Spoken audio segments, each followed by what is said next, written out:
5월 16일 일요일, 지금은 오후 4시 15분 지나고 있습니다. 밖에는 지금 비가 계속 오고 있고, 오늘은 이제 제가 좋아하는 후배, 그 후배도 저를 좋아하는 것 같아요. 뭐 살면서 중요한 결정을 내리기 전이나 이럴 때 고민이 있을 때는 꼭 저를 찾아오거나 전화해가지고 의논도 하고 이렇게 하는 거 보면 뭐 잘 따르는 것 같고, 또 제가 대단한 뭐 능력이 있다고 착각을 하는 것 같기도 하고, 제가 그래서 늘 착각하지 마라, 나 그런 거 없다라고 이제 이야기를 하긴 하는데, 뭐 하여튼 그런 관계에 있는 후배가 오늘 결혼을 했어요. 신부 쪽도 제가 아는 집안이고 해서 양쪽에 다 축의금을 드렸습니다. 지금 벌써 이제 아기를 가진 상태라고 하던데 굉장히 축복하고 왔습니다. 예. 아무튼 아기 좀 많이 낳았으면 좋겠다. 1 더하기 1은 2가 돼야 되는데, 지금 한국 사회는 1 곱하기 1은 1, 뭐 이 구도로 가거나 아니면은 아예 뭐 결혼 자체를 하지 않거나 애를 안 낳거나 이렇게 되니까, 예, 좀 그런 게 기쁜 소식으로 저는 들리대요. 그렇게 하고 와가지고 이제 오후에 빗소리 들으면서 책 좀 보고 있습니다만은, 어제는 제가 우리 학부형님이 경주의 핫한 동네라고 할 수 있는 황리단길에 이제 그 중화요리집을 하세요. 얼마 전, 한 달 전에 오픈해가지고 장사가 잘 되고 있습니다. 거기 이제 어제 비가 오니까 또 짬뽕 한 그릇 먹으러 갔죠. 갔는데 거기에서 이제 꼰대를 봤습니다. 젊은 꼰대.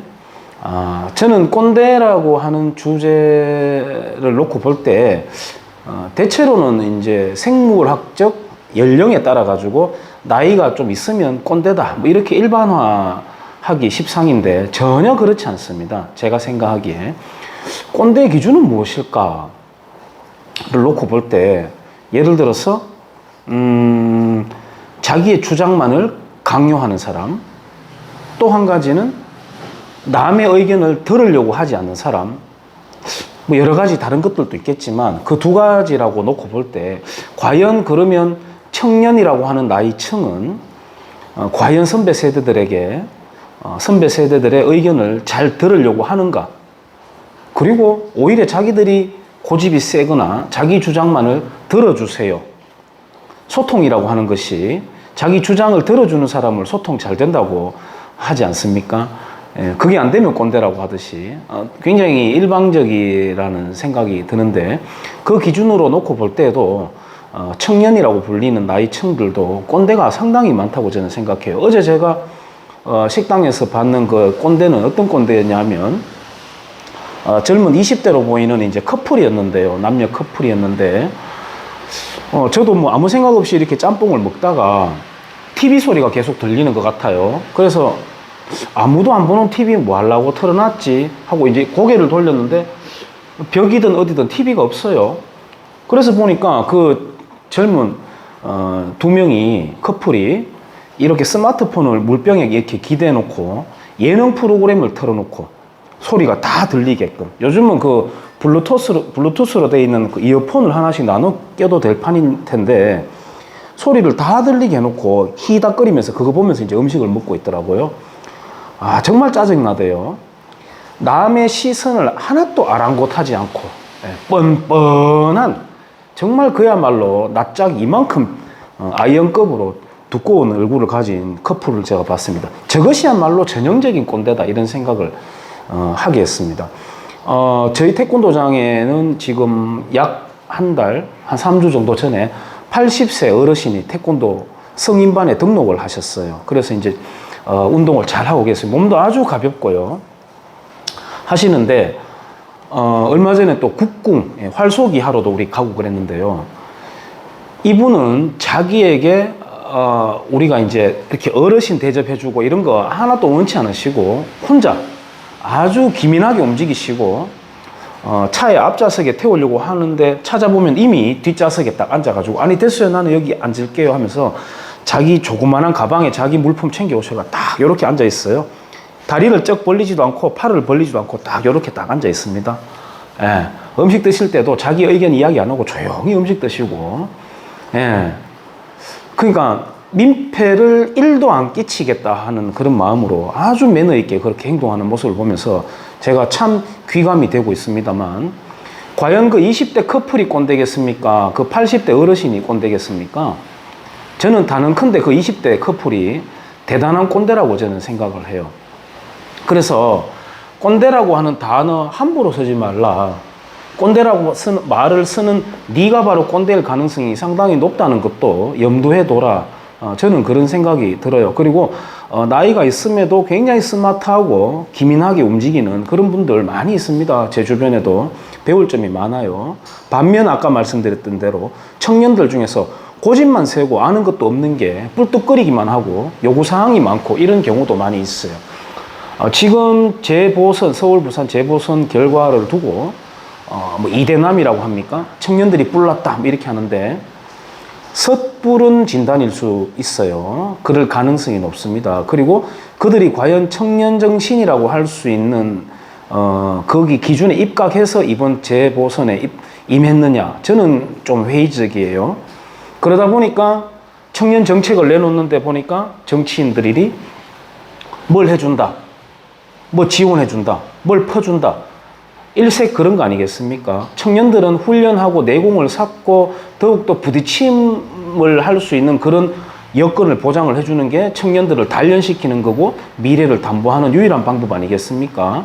경주에도 욜로몰이라고 하는 예전에 그 조금 오래된 상가들을 분양을 해가지고 청년들 입주를 시켜줬더니만 철저하게 실패한 기획이 되고 말았습니다. 저는 그때 초반기에도 가보고 짐작을 했었습니다. 아, 이거 안 된다라고 생각을 했었는데 경북도지사도 다녀가고 이렇게 관심을 쏟고 했지만 그 결과가 그렇지 않았습니다. 근데 지금도 우리 경주 지역만 하더라도 청년들에게 무슨 임대료를 지원해 준다 뭐 이런 식으로 하고 있거든요. 그렇게 해서 될 일이 아니죠. 차라리 그 업종에 맞는 훈련을 시키도록, 예를 들자면 백종원 씨 같은 사람들에게 레시피 전수를 받도록 하고 어떤 시장에서 부딪힐 수 있는 그 상품화를 할 수 있도록 그렇게 만들어주는 교육이 중요한 것이지, 임대료 지원해준다고 해서 그게 될 일이 아니죠. 지원한 임대료 소진되고 난 뒤에 바로 그 애들 바로 문 닫게 되거든요. 근데 뭐 더불어민주당은 그렇다 치지만은 국민의힘이라고 하는 정당도 보면은 특히나 초선들이 내놓는 그런 어떤 청년에 대한 진단, 그리고 자기들이 나아갈 바라고 이야기하는 그런 당의 노선들 이야기하는 거 들어보면 깜짝깜짝 놀라게 되죠. 거기도 역시 마찬가지입니다. 청년들한테 이거 해준다 저거 해준다라는 거거든요. 지금 이재명 씨한테 뭐 이재명 씨가 청년들 해외 여행 지원금 뭐 1,000만 원 낸다고 하는데 그거 욕할 자격 있는 사람 대한민국의 정치인들 없습니다. 지금 지자체도 마찬가지 선거 대비해가지고 각종 선심성 쿠폰 발급을 하고 그러거든요. 그거 다 선거법 위반일 텐데 선관위가 가만히 잠자고 있죠. 근데 이런 말을 해요. 국민의힘의 그 초선이라고 하는 사람들이, 야 이러다가 도로 영남당 소리 듣는다 뭐 이딴 소리 하거든요. 저야말로 전라도 경상도 나눠가지고 볼모로 해먹고 있는 그 정치 구도가 깨져야 된다고 봅니다만, 그러면 도로 전라도당이라는 말이 쓰나요? 안 쓰죠. 그래도 그나마 자기들의 입지를 여태까지 다져줬다고 할 수 있는, 저는 그거 찬성하지 않습니다만 결과적으로 그게 경상도 기반 일지인데 그걸 두고 도로 영남당 된다 이딴 소리 하거든요. 그러면 전라도 가서 너 당선되어 와봐라, 살아서 돌아오라 이런 생각할 수밖에 없죠. 지금 이낙연 씨하고 전부 다 또 광주 5.18 한다고 가서 그 비석 닦고 하는 거 한번 보세요. 거기 엎드려 절하고 하는 거. 예, 제사 지내러 갔지 않습니까? 국민의힘이라고 하는 그 초선 의원들도 광주에 가서 비석 닦고 그렇게 합니다. 그 사람들은 광주 5.18에 대해서 뭐를 알까요, 과연? 다 공부를 해봤을까요? 그렇게 한다고 해서 또 거기서 표가 나올까요? 제가 생각하기엔 거의 불가능일 겁니다. 표 안 나올 겁니다. 헛물 켜고 있는 거거든요. 또한 이런 말을 합니다. 우리는 친서민 정당이 아니다. 기득권 집단이다 라고 하는 인식에서 벗어나자라고 합니다. 기득권을 아직까지 누리고 있습니까? 지금 최고 권력을 뺏긴 상태인데 어디에 기득권이 있나요? 얼마 전에 문재인 씨가 그런 말 했습니다. 세월호 진상조사 8차례도 했는데 9번째 진상조사위원장을 또 임명을 하면서 성역 없는 수사를 해달라 하거든요. 자기가 성역이 돼 있는데 누가 성역이란 말이죠? 예를 들어 성역이라고 한다면 노무현 정권 당시에 세모그룹이 어떻게 그렇게 부실한 기업이 유지되어 왔는가. 문재인 씨가 청와대에 입성하기 전에 세모그룹의 파산 관제인 역할을 했고 그 뒤에는 노무현 조카 사위 정재성 씨가 파산 관제인 역할을 했죠. 그러면 그 사람도 그럽니다. 팩트 체크한답시고 야 세모그룹의 파산 관제인이 아니라 그 반대쪽 피해자들의 파산 관제인이다. 이런 식으로 또 말을 둘러대기도 했죠. 그게 무슨 의미가 있습니까? 어쨌든 세모그룹과 관련된 파산 관제 역할을 했던 것인데 제대로 했나? 그리고 노무현 정권 때 언급하지만 그 어떻게 부실한 기업이 부채가 탕감되었나? 우리 청와대 개입 안 했어. 어떻게 개입 안 하고 그렇게 큰 돈이 부채가 탕감될 수가 있습니까? 그것이야말로 성역 없는 수사 아니겠어요? 예, 그런 소리를 한단 말이에요. 그렇게 언어의 도단이 일어나고 있는데 더불어민주당 아닌 뭐 비슷하지만 국민의힘이라고 하는 초선들이 내놓는 이야기를 보면은 깜짝 놀랄 말을 해요. 우리 시골의 아버님도 그렇고 제 주변의 어르신들이 그런 말 합니다. 정치인들이 청년 다 버려놓는다 이런 말을 하거든요. 저는 40대에 대해서는 미련이 전혀 없고 뭐 40대도 100%는 아니지만 대체로 40대가 고정관념이 굉장히 세고 편향적이라고 저는 생각합니다만 그래도 희망이라고 할 수 있는 게 20대, 30대 아니겠습니까? 저 20대들 그나마 우리나라의 미래라고 할 수 있는 애들마저도 포퓰리즘적으로 가축에 사료 뿌려주듯이 길들여 가려고 하는 저 정치꾼들을 보면서 정말 분노하게 되거든요. 정말 잘 키워내야 되는 20대인데 20대들도 마찬가지예요. 섣부르게 청년이답시고 뭐 자기들보다 나이 많은 사람들은 꼰대라고 매도하고 그렇게 해서는 안 될 일이지만 정치인들이 그 청년들을 버려놓고 있다고 말씀을 하시죠. 어른들이. 근데 또 바꿔서 생각하면 유권자의 민도만큼 정치인들이 나타나는 것이기 때문에 서로가 비난할 그런 자격이 있을까 하는 생각을 해봅니다만 제가 꼰대라고 하는 주제를 말씀드리면서 청년들을 위한답시고 정책을 내놓거나 워딩을 하는 그런 정치인들을 봤을 때 야 정말 누가 더 저질일까?